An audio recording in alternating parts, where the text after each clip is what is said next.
warahmatullahi wabarakatuh. Selamat siang Ananda semua. Sehat semua. Sehat Pak. Kalau Bapak bilang selamat siang, jawabnya Alhamdulillah luar biasa. Allah. Bisa ya? Kita coba. Selamat siang Ananda semua. Siang ya. Bagaimana kabarnya? Alhamdulillah luar biasa. Allahu Akbar. Oke, pada kesempatan kali ini baca doa dulu ya. David, pimpin doa. Sebelum kita mulai pembelajaran pada hari ini, marilah kita berdoa menurut kepercayaan masing-masing. Berdoa dimulai. Berdoa tak pernah selesai. Oke, berdoa selesai. Selanjutnya kita cek kehadiran. Siapa nih yang nggak hadir pada kelas siang hari ini? Akbar Pak. Akbar, oke. Kita panggil ya. Deti Kristianti Gulo nggak hadir, ya? Izin. Itu kan saya ingat Bapak. Oh izin ya. Devina Nur Aziza, Ada Pak. Dewila Natasha, Elza, Nurmai, Ada Pak. Alfi, Ada Pak. Suci, Ada Pak. Samsul, Windy, Ada Pak.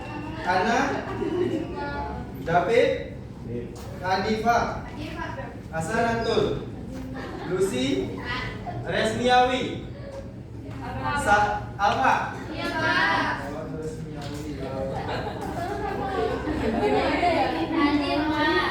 Oke, Salman Najib, Ya Pak. hadir. Santi Nur Alifa, Pakai Pak. sakit. Syafitri Muslimah. Oke, Andani Mercy.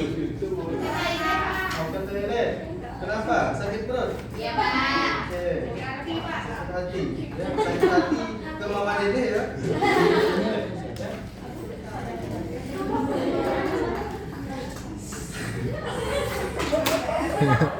Anissa Fatmala Dewi. Rahmat terus. Kenapa Devrina? Rahmat terus dia hadir. Hadir Pak. Tuti Nurmala hadir. Wila, Hadir Pak. Winda. Oke, sepertinya yang tidak hadir. Oke, siap. Terima kasih. Sebelum kita masuk ke materi pembelajaran, sepertinya kelas kita harus kita rapikan terlebih dahulu ya. Iya Pak. Mana tahu ada sampah di bawah kakinya, di bawah tempat kursinya, tolong dipungut terlebih dahulu, lalu buang kepada tempat sampah. Silakan dikondisikan. Yang masih kosong bangku yang di depan silakan diisi terlebih dahulu. David tolong mukanya dikondisikan ya.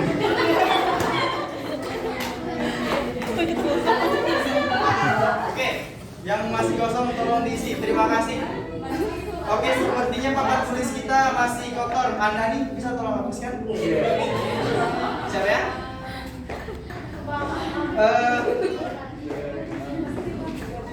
Sebelum kita masuk ke materi pembelajaran, kita spill dulu ya. Maksudnya itu anak-anak sekalian, materi kita pada siang hari ini tentang potensi dan pengelolaan sumber daya kelautan Indonesia. Nah, sebelum itu sebagai pemantik pikiran kita semua, ya sebagai stimulus gitu. Jadi saya ada sebuah video, Bapak maksudnya ya. Bapak ada sebuah video pembelajaran yang mana video pembelajaran ini berhubungan dengan materi kita pada siang hari ini. Oke, sebentar. Kita coba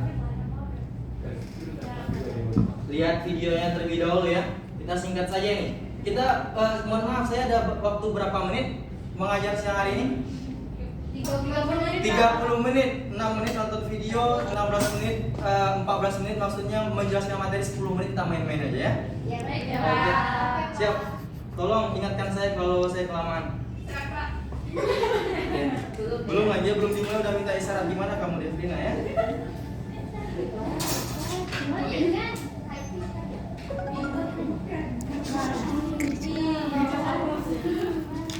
David tolong perhatikan video di depan. Yang baju batik hitam siapa namanya? Iya, tolong diperhatikan ya wilayahnya.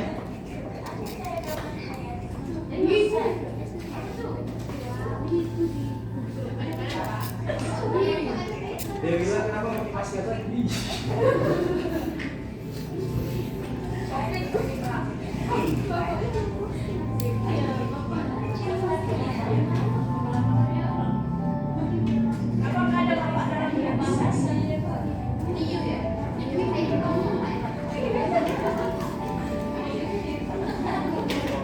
Tolong fokus ya, perhatikan nanti saya tanya nggak tahu saya suruh keluar.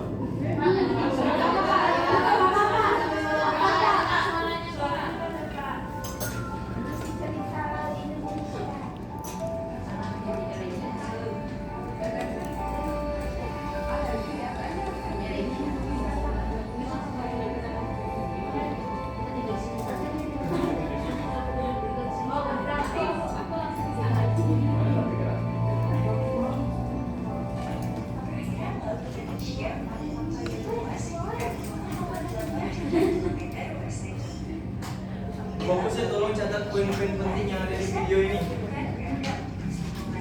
Karena nanti siapa yang bisa menjawab poin-poin pentingnya bakal ada hadiah umroh ya. Bayar sendiri tapi ya.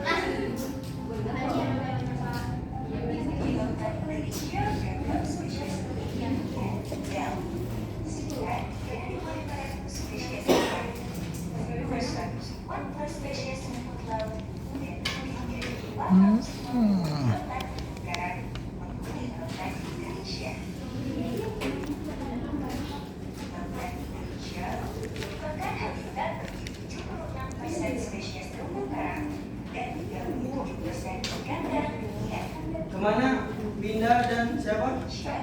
Samsul. Yang satu lagi siapa namanya? Kemana? Hah? Salam apa? Beli apa? Hati-hati ya. Udah makan? Ya.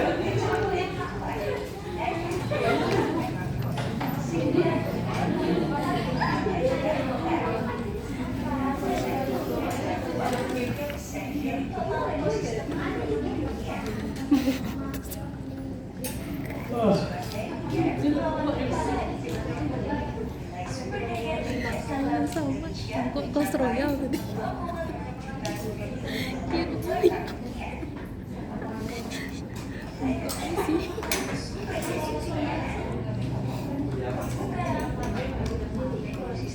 Online ya?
videonya? Lagi Pak. Lagi. Next video bakal ada khusus untuk Jeffrina ya. Oke, nonton video sudah. Sekarang kita coba, kan itu stimulus videonya tadi kan. Sekarang Bapak pengen minta respon nih, anak-anak gitu. Anda semuanya, gimana responnya terhadap video tadi? Poin-poin penting apa saja mungkin bisa disampaikan pada kesempatan kali ini, ya.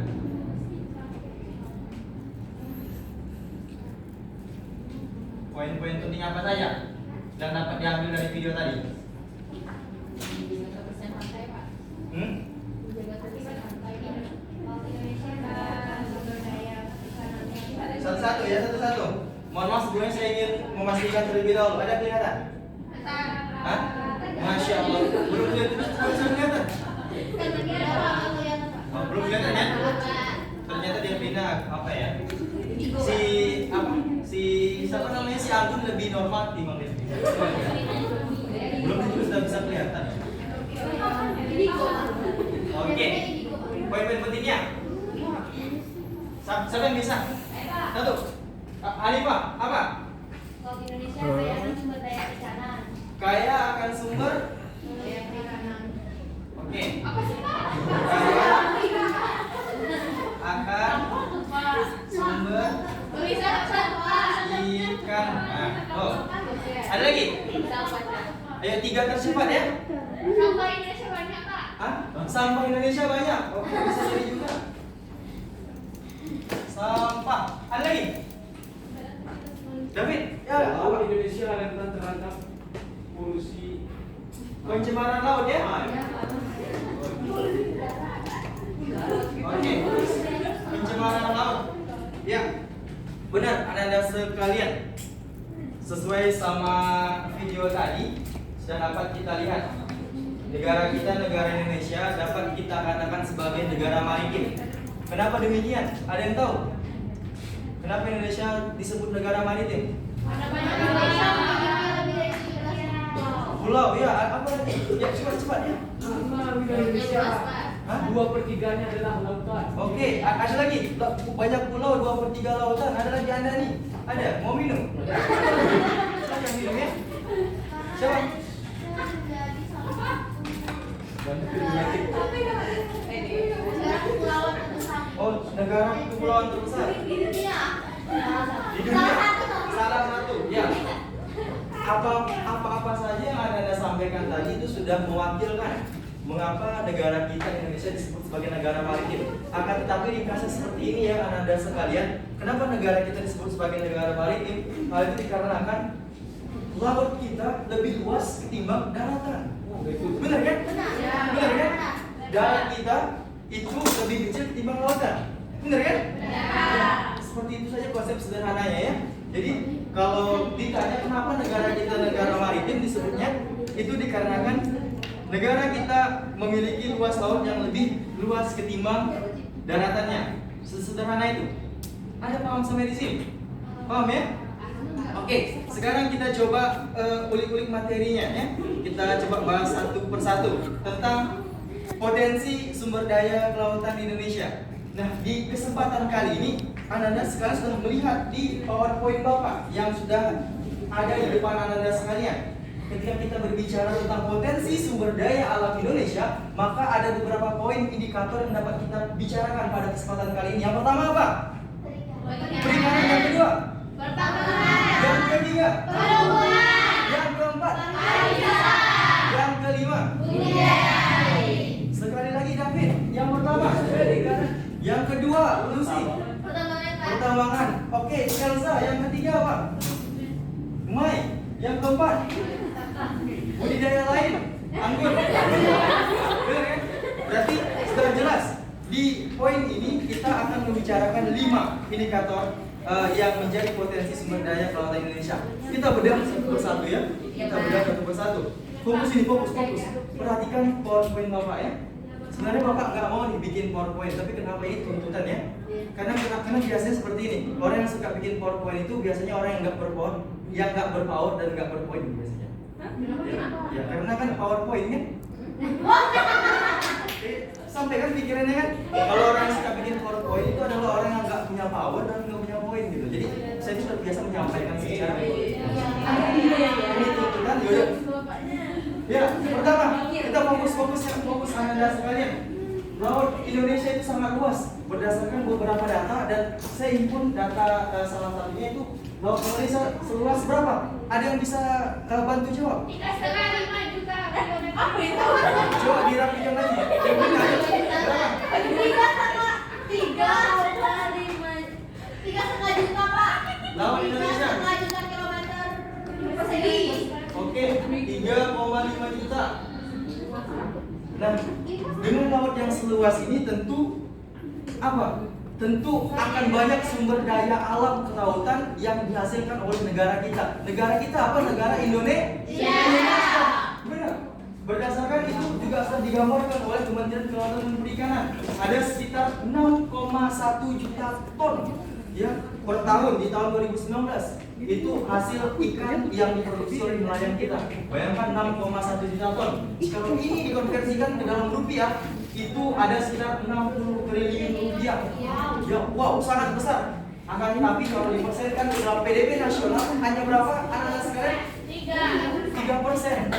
Tapi kalau kita berkaca, kan pembanding itu harus ada ya. Pembanding itu kan kalau ini data tahun 2019, kalau di tahun 2018 itu hasil produksi ikan nelayan Indonesia itu hanya sekitar 3 ton, 3 sampai 3,2 ton kalau nggak salah itu ya. Dan itu hanya sekitar 2% dari PDB nasional. Dan itu jika dibandingkan ke tahun 2019 ada peningkatan bukan? Nah, ini adalah salah satu bentuk komitmen pemerintah kita untuk mengembangkan nelayan kita agar dapat bisa terus mengekspor dan mendapatkan hasil laut yang lebih banyak lagi. Seperti itu sekira ringkasnya. Nah, berdasarkan data KKP juga ada sekitar berapa nelayan negara kita pada tahun 2019? Ayo fokus Elsa, ada berapa?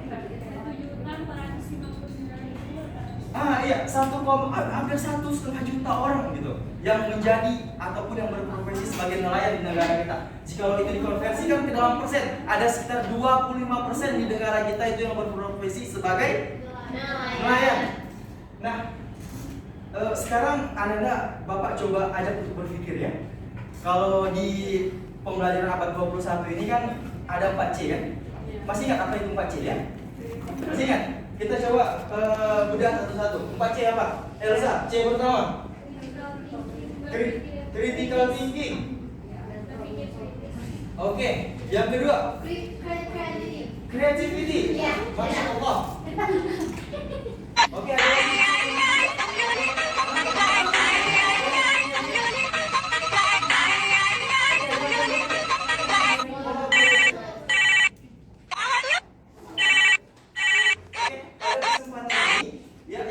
Kita fokuskan adalah di bagian yang pertama, critical thinking. Saya ingin mengajak Anda semua untuk berpikir kenapa dan seperti apa negara kita dari segi kelautannya. Ya, karena kan kita sebagai seorang insan yang berpendidikan, kita harus bisa berpikir kritis kan. Kita jangan bisa angguk-angguk balam aja ya. Angguk-angguk balam tahu? Angguk-angguk balam tahu nggak? Ya, cuma ngangguk-ngangguk aja, apa kata orang kita ngangguk-ngangguk aja. Kita harus bisa untuk melihat dari berbagai aspeknya.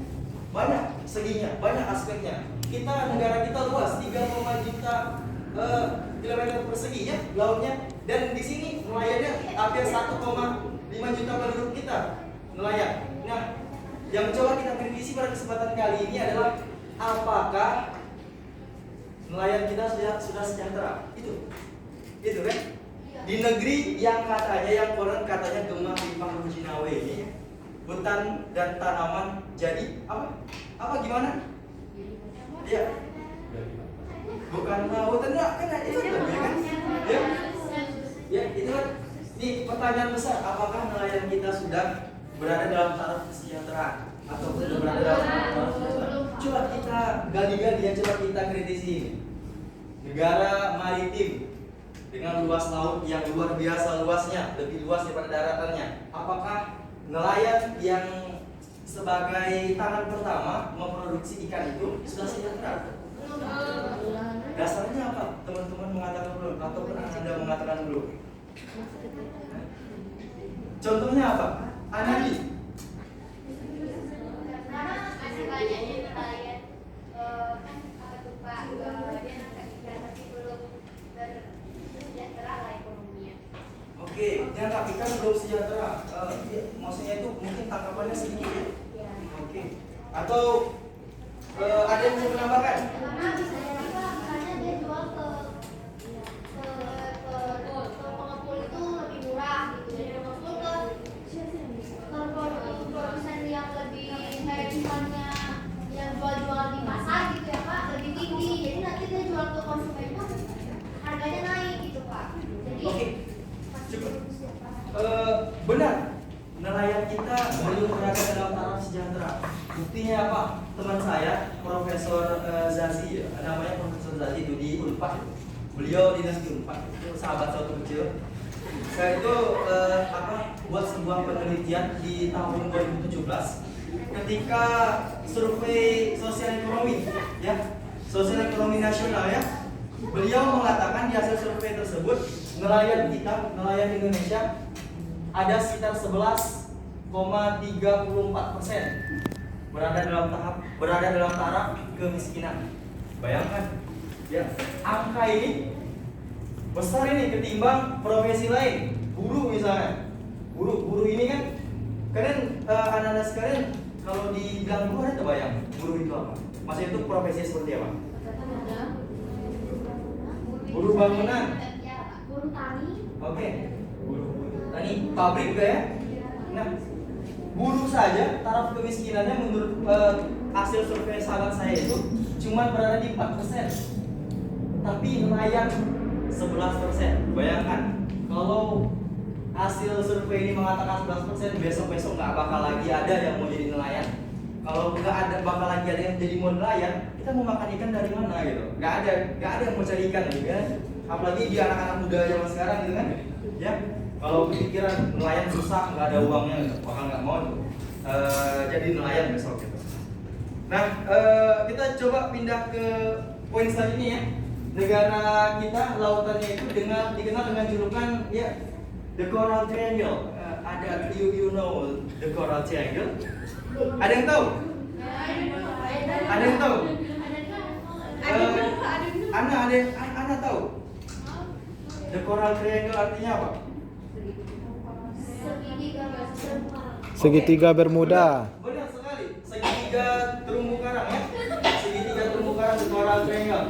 Segitiga terumbu karang ini bisa dilihat di peta yang sebelah ini. Ya, di peta ini ada di bagian selatan Vietnam, Filipina, kemudian di bagian timur Malaysia, di bagian Sarawak, kemudian di sebelah sini di bagian tengah Indonesia, bagian timur, kemudian ada di Pulau Solomon dan Timor Leste sebagian. Itu termasuk ke dalam wilayah The Coral Triangle. Maksud The Coral Triangle ini segitiga apa namanya tadi, segitiga terumbu karang. Di sini hidup banyak biodiversity. Maksudnya di sini hasil tangkapan ikannya lebih banyak ketimbang wilayah lain. Bisa diperhatikan ya? Kenapa dibilang The Coral Triangle? Karena bentuknya seperti segitiga. Sepakatnya sampai di sini ya? Atau ada yang ingin berpendapat lain? Oke, kita coba pindah ke slide selanjutnya. Nah ya, di sini kalau kita lihat berdasarkan data yang dikeluarkan oleh Indian Staff pada tahun 2018, negara kita yang konon katanya sebagai negara maritim menempati posisi ketiga gitu sebagai negara penghasil ataupun pemproduksi ikan terbanyak di dunia. Ya, di situ terlihat Cina, ya, Cina peringkat pertama. Kenapa Cina peringkat pertama? Ada yang tahu alasannya? Ada yang tahu alasan kenapa Cina peringkat pertama? Kenapa Cina? Karena Cina kenapa? Karena Cina suka makan ikan. Oh, berarti Indonesia kurang suka makan ikan? Ada yang bisa bantu lebih logis lagi? Jawabannya? Hah? Kenapa? Oh iya, Cina suka nyuri ikan. Ada lagi? Karena teknologi yang digunakan oleh Cina itu mumpuni sehingga hasil dari perikanan itu banyak daripada yang tidak menggunakan penekanannya pada teknologi ya. Penekanannya pada teknologi ya, benar. Cina teknologi tangkapan ikannya lebih maju dibanding Indonesia. Selain teknologi, ada faktor pendorong lainnya. Apa itu? Faktor penduduknya banyak. penduduknya sangat-sangat banyak. Makanya hasil tangkapan ikan juga banyak, termasuk yang nyolong di laut Indonesia. Itu dia. Makanya kan kemarin ada pernah baca berita Bakamla ngasih tahu kapal nelayan Cina buat keluar dari zona ekonomi eksklusif Indonesia, pernah kan? Itu kan nggak digubris kan? Kenapa nggak digubris? Alasannya adalah karena bukan persoalan teknologi, negara kita takut. Nggak ada wibawanya di mata Cina. Itu kan representasi ya kan? Lagi ngutang, Pak. Benar kan? Nah, itu dia. Kalau negara kita punya wibawa di mata dunia, pasti nggak bakal berani dia masuk ke laut teritorial dan ZEE negara kita, negara Indonesia. Oke, selanjutnya tentang pertambangan ya. Poin kedua adalah pertambangan. Sekitar ada berapa? Elza? Potensi migas di negara kita yang berada di pesisir dan lepas pantai? 70% ya, sangat besar ya, 70%. Dan non migasnya itu ada sekitar berapa? Non migasnya? Ada yang tahu? Produksi non migas. Ayo. Ada yang tahu nggak produksi non migas di negara kita? Kalau migasnya 70%, 30. ada baca datanya? Enggak. Waduh, ini gimana ya? Ya, PR ya. Ya, minggu depan harus cari tahu berapa produksi migas, non migas di negara kita berapa persen. Nanti Bapak tanya minggu depan ya. Oke, karena kita semakin mepet waktunya, kita coba percepat. Nah, di sini persoalan perhubungan negara kita negara luas ya. Banyak lautnya, banyak perairannya. Untuk menghubungkan satu daerah ke daerah lain perlu transportasi laut. Nah, transportasi laut ini ya itu apa ya maksudnya, itu tentu ditunjang dengan adanya pelabuhan, benar kan? Nah, benar kan? Kalau nggak ada pelabuhan kan susah kan? Nah, ya kan?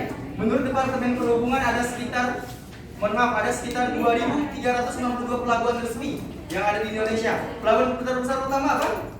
Bisa di Tanjung Priok. Dan yang terakhir pelabuhan terbesar itu adalah Pelabuhan Soekarno-Hatta. Pelabuhan Soekarno-Hatta ada yang tahu di mana?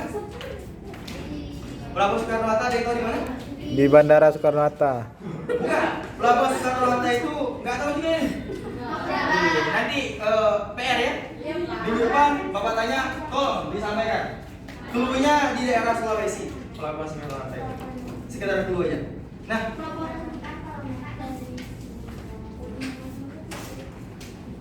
Nah, sekarang kita masuk poin pariwisata ya. Poin pariwisata, potensi wisata pantai ya. Potensi wisata pantai, potensi wisata pulau, potensi wisata bawah laut. Nah, contohnya apa? Ada yang tahu potensi wisata pantai?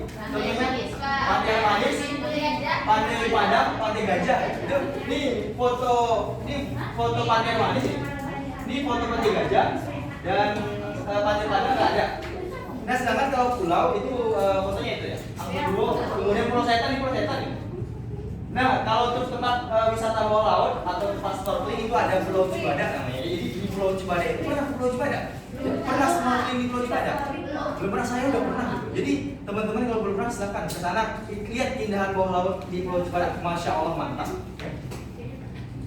Oke, selanjutnya kita percepat saja. Di sini ada potensi sumber daya kelautan lainnya, ada tanaman mangrove. Ini tanaman mangrove ini maksudnya itu hutan mangrove ya. Ini fotonya ini di daerah Sunur ya, Sunur Pariaman ya. Sunur Pariaman, dia ada taman mangrove di sana. Kemudian ada laut kita banyak ini produksi garam juga. Itu jadi salah satu sumber pemasukan bagi petani garam dan menambah ekonomi di negara kita. Nah, di sini ada potensi militer Indonesia. Ya, potensi militer di sini tentu berbicara tentang angkatan lautnya, karena laut kan yang menjaga itu adalah TNI Angkatan Laut kan, karena laut kita luas, tentu amunisi yang menjaga laut kita yang begitu luas ini tentu harus diperkuat juga agar negara kita tetap terjaga dari gangguan-gangguan luar gitu. Bisa diperhatikan di PowerPoint Bapak ya. Kemudian pengelolaan sumber daya kelautannya, dan kita mungkin kita cukupkan tentang materi pengelolaan sumber daya dan potensi laut kelautan Indonesia. Ada yang mau ditanyakan? Oke. Ada yang mau ditanyakan? Ada yang mau ditanyakan tentang materi pada siang hari ini? Tidak, Pak. Oke, cukup. Kita coba masuk ke selanjutnya, ke lembar kerja peserta didik atau LKPD. Nah, pada kesempatan kali ini Bapak punya satu satu permainan gitu untuk anak-anak, untuk anak-anak sekalian. Permainan ini bertujuan untuk membangun pemahaman terkait potensi dan pengelola sumber daya kelautan Indonesia. Handphonenya pada aktif semua kan? Handphonenya pada aktif semua kan? Jaringannya mumpuni kan? Kuat kan? Maksudnya jaringannya bagus kan? Boleh. Nah, sekarang kita coba main kaut ya. Kita main kaut sebentar sebelum kita sudahkan pertemuan pada siang hari ini. Yuk coba di standby-kan dulu handphonenya. Kita ini bentuk penilaian yang nanti bakal direkod dan dilaporkan ke kepala sekolah. Karena ini kan bentuk laporan saya ketika masuk ke kelas ini kan. Ya. Jadi tolong di standby-kan HP-nya. Kita start dulu.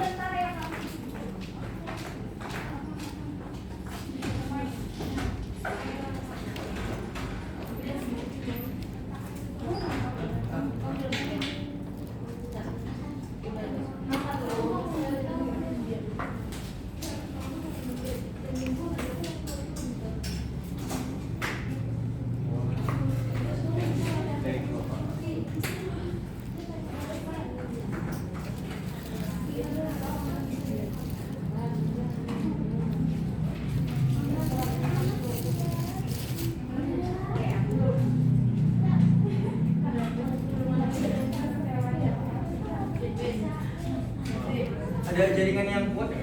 Ini bukan elektrik. Karena jaringan bapak sepertinya nggak apa ya? Nggak.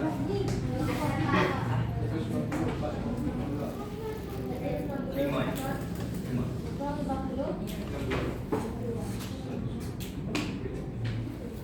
Bisa bantu, bisa. Baik kuat jaringannya, baik. Oh ini udah apa ya? Halo di.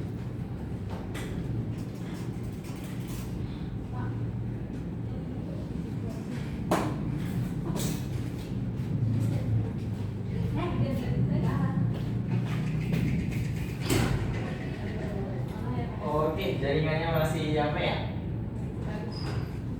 Sorry. Sebentar. Oke.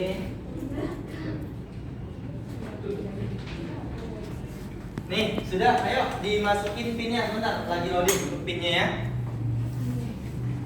Oke, pinnya silakan buka di browser KKAOOT. Nah, langsung di search aja di Google Chrome atau yang sejenis ya. Lalu dimasukkan pinnya 3985052. Oke, Hasan sudah masuk. Satu pemain sudah masuk. Itu pinnya 3985052. 3985052. Pinnya 3985052. Baru satu pemain ya. Linknya KAAOOT gitu. Langsung di search aja. Oke, Hani sudah masuk. Kita sudah punya 2 pemain. Oke, silakan. Ayo, Anda sekalian kita main sama-sama. Ini makan waktu paling lama ini sekitar 2 atau 3 menit kalau jadi yang bagus. Oke. Ya. Ayo, Andani. Oke, sudah ada beberapa pemain tambahan. Ada Tuti Nurmala, Dendi Pulo, Winda, Elsa, Hani, Hasanadul. Ada 6 pemain. Oke, kalau sudah sampai 10 dan susah untuk bergabung, kita langsung start aja ya. Ayo, yang belum bergabung, yang ingin bergabung silakan.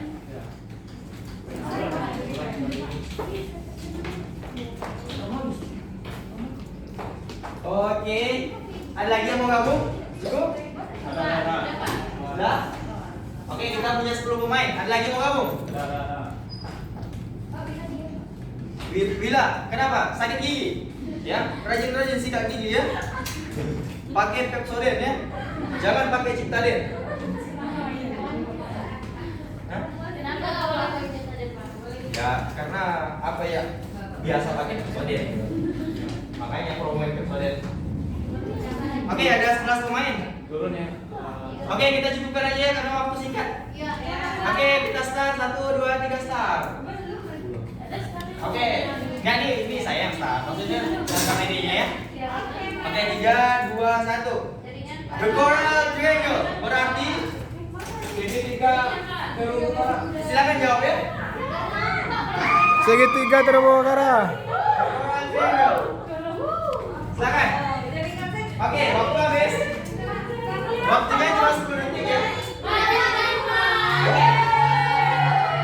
Oke, sekarang kita cek peringkat pertama siapa? Olvi. Peringkat pertama. Main kahut adalah permainan cepat tepat ya, cepat tepat. Jadi meskipun benar, tapi lambat poin kita dapat. Oke, masih ada soal selanjutnya, fokus ya. Fokus. 1, 2, 3. Menurut Indiastar, Indonesia berada di peringkat keempat negara penghasil ikan di dunia. Itu terbanyak ya. False. Oke, 4, 3, 2, 1. Oke, kita cek siapa yang paling cepat dan benar.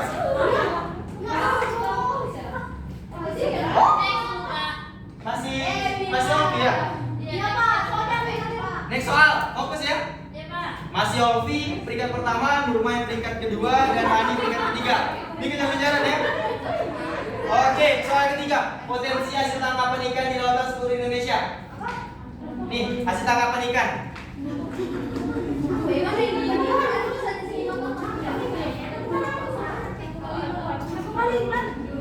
Oke,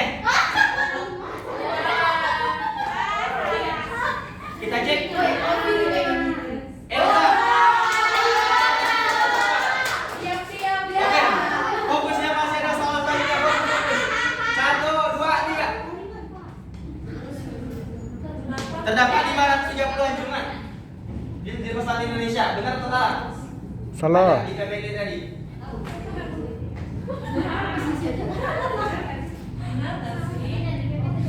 Benar.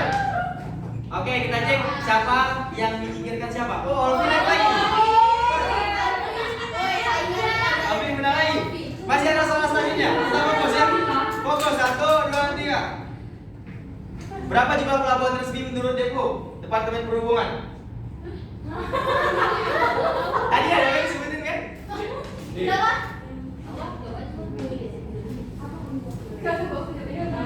Oke, yang benar adalah yang biru ya. Di depan. Yang benar kita lihat siapa yang depan. Masih Olvi. Masih ada soal selanjutnya, soalnya 10 ya. 1, 2, 3. Tanjung Priok adalah pelabuhan terbesar kedua di Indonesia. Salah.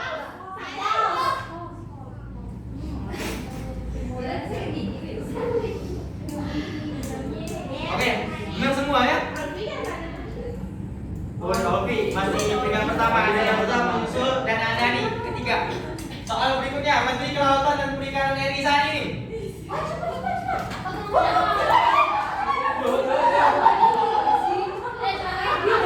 Sakti, Sakti. Sakti. Nah, saya satu, kita cek siapa yang paling tinggi. Anda.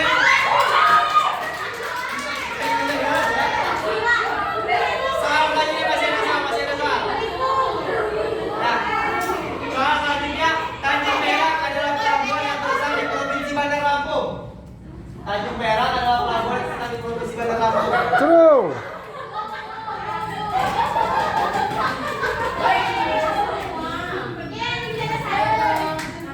Masih ada soal terakhir. Oke,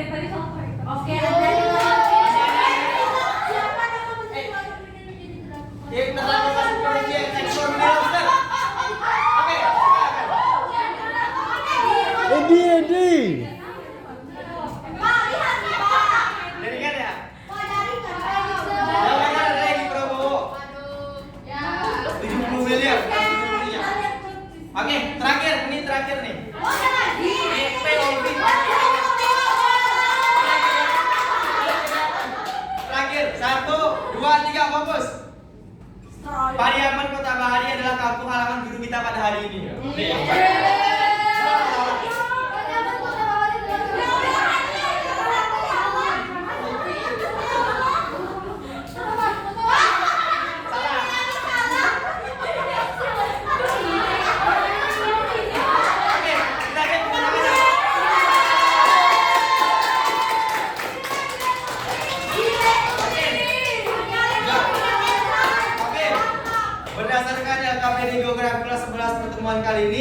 peringkat pertama jatuh kepada Tuti. Dengan skor 4.523. Yang benernya ada 6 ya. Kemudian disusul oleh Elza 4.000 dengan skor 4.165 dengan yang benar itu 5, salahnya 5. Kemudian Olvi dengan skor 3.30 yang belum masalah 5 tadi. Kalah juga ini Bang Elza. Oke, terima kasih. Oke, tepuk tangan untuk kita semua ya. Terima kasih kepada anda semua yang sudah berkesempatan hadir pada pertemuan siang hari ini. Semoga apa yang saya sampaikan dapat menjadi ilmu bagi kita semua. Kesimpulan terakhir, David sampaikan kesimpulan terakhir. Nah, pada kesempatan kali ini kita belajar bagaimana potensi dari kelautan Indonesia. Banyak potensi yang ada di Indonesia, sayangnya tidak dikelola dengan baik sehingga tidak berdampak kepada pertumbuhan ekonomi Indonesia. Dan terima kasih kepada David, terima kasih anda semuanya.